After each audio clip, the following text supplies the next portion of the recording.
Australia's Desert Diaries. Week 32. Hello. Arizona calling. Oh no, hang on, wait. Where are we?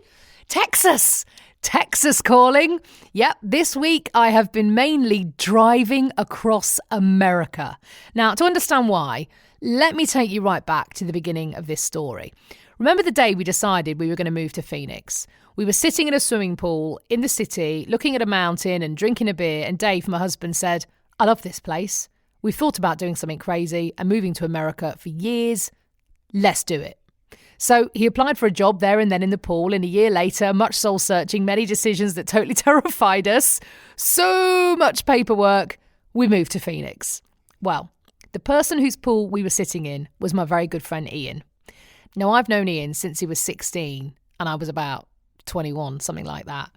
We met in London when I was a receptionist at an in-store radio company, and he was a boy with a dream of being on the radio, and he'd come in and do voiceovers, and we became friends. And I suppose, like with so many friendships, our lives drifted in and out of touch for the next 25 years pretty much. There were times when we were really close and we saw each other at least weekly. Then when one or the other of us moved away, we'd sometimes go for months or even maybe a year without speaking. But it was always one of those relationships where when we did meet up again, it was like we'd seen each other yesterday. So it was Ian who invited us to come to Phoenix, where he'd moved a few years before. Ian, who sparked our love affair with this crazy desert city. And Ian, who a month ago lost his job. Now, when you're an immigrant in America and you've got a work visa, generally if your job goes away, your ability to stay in the country also goes away. Now, it was a really stressful few weeks for him, but then Ian, being Ian, he got another job, in fact, a better job in Dallas.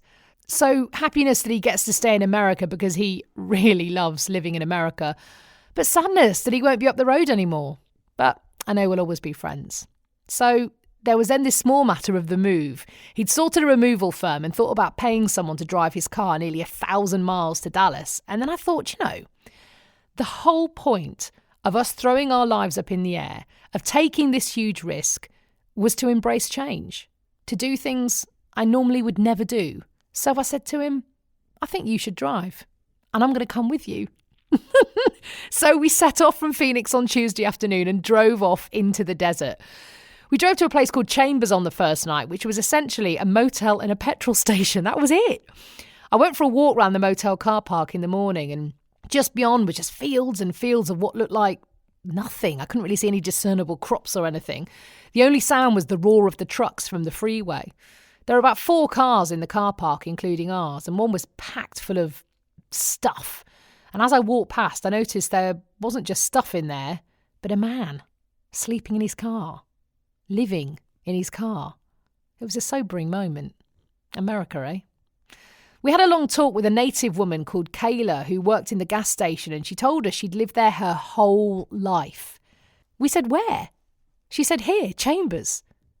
And we said, where does everybody live? Where is everybody? Remember that we could only see a motel and a petrol station in the whole place. Oh, we're everywhere, she said. She got out a map and started pointing at random lanes snaking off from the main road out of sight. We're here and here and here. It's just hard to see us, but at night you can see the lights from our houses twinkling. I could have talked to her all day. But we bought our gas station coffee and got charged extra because the cups were so thin, our hands got burnt just picking it up. So we slid the cup inside an empty one for extra insulation. Extra cup is 50 cents, said Kayla. As that took our coffee up to about $1.50, we were okay with that. We munched our questionable gas station burritos and drove on. The next stop was Albuquerque, where we ate at a barbecue joint that friends in Phoenix had recommended. I don't think many people from out of town had been there, so the staff chatted to us for ages. We, of course, talked about Breaking Bad and debated whether swinging by Walter White's house, but we drove onwards towards Amarillo, crossing the state line into Texas just as the sun set and fighting the urge to sing that song. We paused for drinks and petrol at a massive truck stop that had 8 different types of coffee and massive drums and much thicker cups. Woohoo! It sold loads of sweatshirts and fleeces and high-vis garments in size XXXXL. And there was a huge queue of burly men lining up to take a shower in the only place for miles around to have a wash. The tannoy then announced, "Customer 97, your shower is now ready. Please take cubicle 4. I bought some hot drinks and pots of ice cold melon and motored on as melon juice ran down my chin. We arrived in Amarillo at just past 7 and stopped at one of the motels just off the freeway. How much for a room, we said? $69, but for $79 you can get one with a bath that has bubbles in it, said the receptionist. Ooh, that sounds nice, we said. We've also got a real big room with a separate lounge, and they're $89, but it don't have a bubbly bath. She was amazing. Come on, said Ian. There's no one else coming tonight. Can we have the really big room for the regular price? She thought about it for a minute, and then she said, OK, welcome to Texas, where republicanism and Trump is best. I'm not sure a central policy of Donald Trump is not to make the most money as possible out of any transaction, but it was a deal. We had a great room, no bubbly bath, but it was still lovely and cheap as well. So we were very happy. Past Amarillo, we drove for 5 hours through rural northern Texas, through towns that were just one street with all the shops boarded up and people living in pretty much shacks, half abandoned. There were Trump 2020 posters and Texans for Trump posters absolutely everywhere in the face of this abject poverty.